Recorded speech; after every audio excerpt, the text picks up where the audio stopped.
Wednesday morning expected to start with the defense flagging a potential procedural issue. We're not in a position to make the decision about the mistrial. On day 2 of jury selection in the Parkland shooting capital case, the defense asked the judge for time to consider asking for a mistrial. At issue? You cannot and will not follow the law in this case. 11 prospective jurors who, when they said could not follow the law, were excused by the judge before the defense was able to question them. I'm going to ask to be able to make that decision by, give me 24 hours.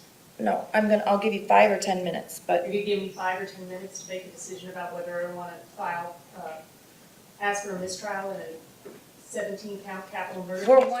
Both sides, as well as the judge, are going to need to take it slow. That's legal analyst and former state and federal prosecutor David Weinstein. This is not a misdemeanor or battery case.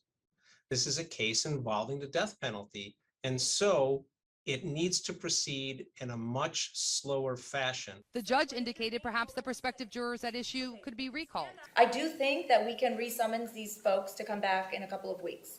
The chance of getting 11 people back on the summons is going to be very difficult, if not impossible. It's important that the judge take the time to draw on not only their own experience, but those of other judges who have done this before. The judge ultimately decided to recess for the day and reconvene on the matter first thing Wednesday morning. The 12 jurors picked will have to decide if the man who already said he was guilty of killing 17 MSD students and staff should be sentenced to life in prison without parole or death.